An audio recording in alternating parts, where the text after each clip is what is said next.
अस्सलामुअलैकुम, मैं हूं डॉक्टर फिजा खान और मैं हूं पाकिस्तान। अमेरिका ने एक बार फिर 4 पाकिस्तानी तिजारती कंपनीज को ब्लैक लिस्ट कर दिया है। साला ये दुख का खत्म नहीं होता बे।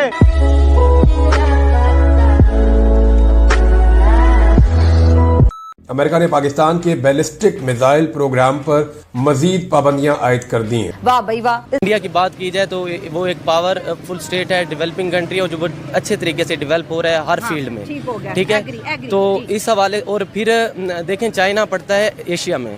तो अगर चाइना के अलावा कोई दूसरी बड़ी पावर है तो वो इंडिया है। अगर चीन पाकिस्तान का एक वफादार, काबिल एतमाद और दुख और सुख का साथी है चीन। आईडी प्रूफ है आपका, ये वोटर्स कार्ड है, पैन कार्ड है, आपका ब्लड ग्रुप है, दादा पोते होने का प्रूफ है। 6 मुद्दों पर भारत और चीन के बीच समझौते हुए हैं। उन्होंने ये जो एग्रीमेंट किया है खासतौर पे पेट्रोलिंग अरेंजमेंट्स के हवाले से, एंड सबसे बढ़ के द मोस्ट इम्पॉर्टेंट थिंग जो कि जिसे कहते हैं ना कि इंडियंस के लिए वो बड़ी चीज़ है, वो ये है कि जो मन सरोवर यात्रा, ठीक है जी, वो अब तो वापस फिर से और एक बार चाइना और भारत एक दूसरे के करीब आते हुए दिख रहे हैं। हमारे जो NSG है अजीत डोवल जी, वो चाइना के विजिट पे हैं और वहाँ पे इंडिया और चाइना का 16 एग्रीमेंट्स किया हुआ है। और at the same time USA ने फिर से पाकिस्तान के ऊपर सैंक्शंस लगा दिए भाई। जो उनके क्रिटिकल कुछ सप्लाईज थे बैलिस्टिक मिसाइल के ऊपर, वो सारे रोक दिए भाई वो सप्लाई।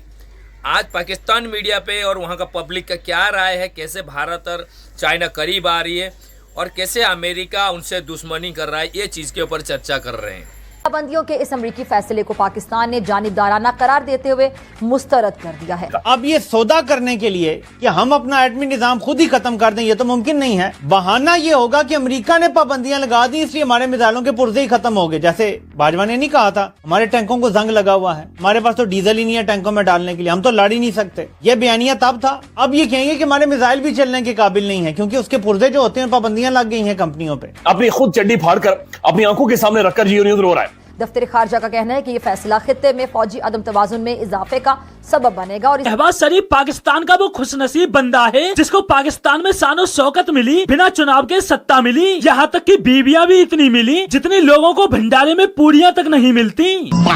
लेकिन इस बीच ऊपर वाला बंदे को एक जरूरी चीज देना भूल गया और वो है यहाँ पर भेजा। और भेजा क्या है? खाली है। अमेरिका ये नहीं चाहता और चाइना तो बिल्कुल नहीं चाहता कि वार हो।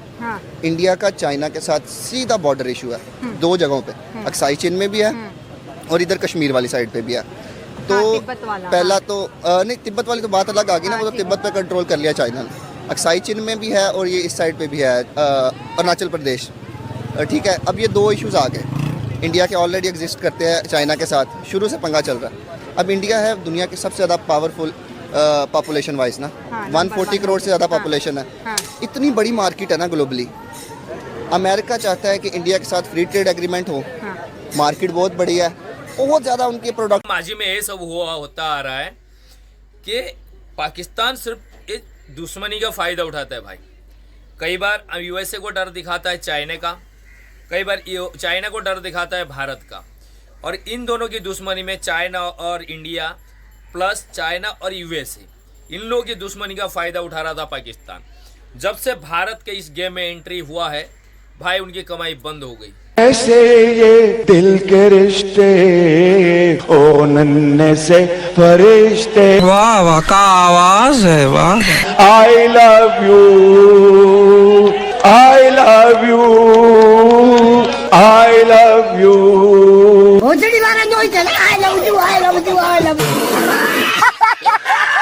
इस बंदे को गाना गाने की इतनी ज्यादा चुल्ले है कि बंदा कभी भी कहीं भी शुरू हो जाता है और अपने सपोर्टर्स को गाने के माध्यम से मोटिवेट करता नजर आता है। एक दिन मर जाएगा कुत्ते की मौत, जग में सब कहेंगे मर गया मादर चोर। अमेरिकी स्टेट डिपार्टमेंट ने इस हवाले से कहा है कि हमने एडिशनल सैंक्शंस लगाई हैं। इससे पहले भी जो है वो सैंक्शंस लगी हैं। कुछ अरसे के बाद, हर कुछ अरसे के बाद अमेरिका जो है वो पाकिस्तान के ऊपर सैंक्शंस लगा रहा है। ये प्रोग्राम 24 करोड़ अवाम की मुकद्दस अमानत जिस पर समझौता मुमकिन नहीं है।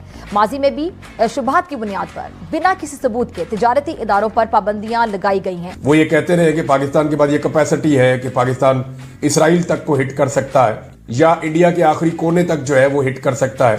हमारे जो है ना प्राइम मिनिस्टर्स, उनका मकसद होता है कि दूसरे को जलील करना, डाल तो देना। हम इंडिया से क्यों नहीं सीखते कि अमेरिका को पीछे लगा लिया, चाइना को आगे लगाया हुआ है, चाइना को रिक्वेस्ट करें इंडिया को कि अपनी कंट्रीज के अंदर हमें और ज्यादा इन्वेस्टमेंट करने दे। आपकी बात से एग्री, भाई बहुत बड़ी मार्केट है, कुछ भी लॉन्च करोगे बिकेगा हाथों हाथ, और फिर लोगों की जेब में पैसा भी है, रोजगार भी है। चाइना और इंडिया का रिलेशनशिप वो एक अलग ही लेवल का है, क्योंकि चाइना का इंडिया सबसे बड़ा जो बिजनेस पार्टनर भी है। हालांकि हमारी बॉर्डर जहाँ पे अरुणाचल प्रदेश का कुछ इश्यू चल रहा है, वहीं पे तिब्बत और जम्मू कश्मीर सियाचिन का एरिया में भी इश्यू चल रहा है, लेकिन चाइना को अच्छी तरह पता है अगर वो ज़्यादा ध्यान देगा बॉर्डर इश्यू सिचुएशन पे, वहाँ पे इश्यू ज़्यादा प्रॉब्लम कराएंगे तो भारत में सबसे पहले बाइकआउट करेंगे। जैसे कि पिछले दिवाली में भारत ने बाइकआउट कर दिया था चाइना प्रोडक्ट्स की, और चाइना को एक ही दिन या 2 दिन के अंदर 12 लाख करोड़ का घाटा हो गया था। तो इतना बड़ा घाटा सह नहीं सकता आज का डेट में। उसको मालूम है इंडिया कितनी बड़ी मार्केट है। तो इस हवाले से अगर पाकिस्तान और इंडिया का कंपेयर करें तो पाकिस्तान को सिक्योरिटी थ्रेट्स रहे हैं, इंडिया को उस हवाले से नहीं रहे। हमें इंडिया की तरफ से भी रहे हैं। अफगानिस्तान सिक्योरिटी थ्रेट्स कहीं ना कहीं हमने अपने लिए खुद ही पैदा किए हुए थे। हर टाइम कहते थे इंडिया हमें खा जाएगा, इंडिया हमें निगल जाएगा, इंडिया की फौजें आ गई हैं, बस बचा लो खप पाई हुई। बिल्कुल वही बात करूँगा। जब एक डेमोक्रेटिक स्टेट बराह नाम सो कॉल डेमोक्रेटिक है ना, तो वो अगर किसी और पे अब देखें हमारे फॉरेन पॉलिसी सारी सॉरी टू से हमारे जो इलेक्टेड मेंबर्स हैं, चाहे वो हमारे पीएम हैं या कोई भी है फॉरेन मिनिस्टर है, वो नहीं देख रहे उन्हें। सर हमें तो ये पिछले 1 महीने में इंडिया ने इतनी टफ लाइन हमारे ऊपर पास की है, इतनी टफ। हमारी फॉरेन मिनिस्ट्री में से किसी बंदे की जरूरत नहीं हुई कि भाई 4 माइक रख के जवाब दे दे। आप इस टाइम बैठ के इंडिया के बारे में कोई स्टेटमेंट पास करें, मैं कहती हूँ 1 घंटे के अंदर अंदर वो फौरन आपको जो है ग्लोबली इसका जवाब देंगे कि हम इसको कंडेम करते हैं, या फिर आप अपनी हैसियत देके एकदम से एक्टिव है हमारी। आपको कुछ लगता है कि ऐसा कोई सीन है? हमें तो कोई जो मर्जी कह के चला जाए। मैं बताता हूँ आपको, पाकिस्तान जो है ना बेसिकली बना ही अयाशी के लिए था। अच्छा। जो थे हमारे फ्यूडल लॉर्ड्स ना, हाँ। शुरू में वही मुस्लिम लीग में थे, वही अभी हमारी पॉलिटिकल एलीट है, अभी हमारी मिलिट्री एलीट भी वही है, सारे पैसे उनके पास हैं, बाकी लोग हैं आम लोग। आज का डेट में जहाँ पूरी तरह जो जियो पॉलिटिक्स है वो बदल के हो चुकी, इकोनॉमी के बेस पे चल रहा है भाई। जहाँ जितनी बड़ी मार्केट है वहाँ उतना ज़्यादा लोग अट्रैक्ट होके आ रहे हैं। आज हमारा देश भारत पूरी दुनिया में सबसे ज़्यादा पॉपुलेशन वाला देश है, 140 करोड़ लोग रहते हैं। ये सबसे बड़ी वजह है कि आज चाइना हो चाहे यूएसए हो या कि इवन वर्ल्ड की जितनी बड़ी बड़ी कंपनियां सब भारत की तरफ भाग रहे हैं। ये से नहीं भाग रहे, उनको मालूम है अगर 1 रुपये की बचत हुआ ना, 140 करोड़ लोगों में चीज़ें बंटी तो 140 करोड़ का फ़ायदा है। और ये सारे चीज़ों में आके ना बाकी चीज़ें फंस जाती है। जैसे चाइना ज़्यादा टेंशन नहीं देता इंडिया को, उसको मालूम है अगर थोड़ी सी भी कुछ हरकत करेंगे साले लोग बाइकआउट करना चालू कर देंगे। और इसी तरह सेम यूरोपियन कंपनी चाहे यूएसए का कंपनी हो, आज अमेरिका भारत के पीछे इतना तेल लगा के क्यों पड़ा है, इतना तेल मालिश क्यों कर रहा है? इसी वजह से कर रहा है। अगर उसको चाइना को काउंटर करना है, सिर्फ एक ही पूरी रीजन में एक ही प्लेयर है, वो है इंडिया। इंडिया पूरी साउथ एशिया के लीडर बनते जा रहा है, तो अगर वो इंडिया यूएसए के साथ में रहेगा तो उनको फायदा होगा। तो दोस्तों वीडियो में यहाँ तक हमारे साथ बने रहने के लिए आप सबका बहुत बहुत शुक्रिया।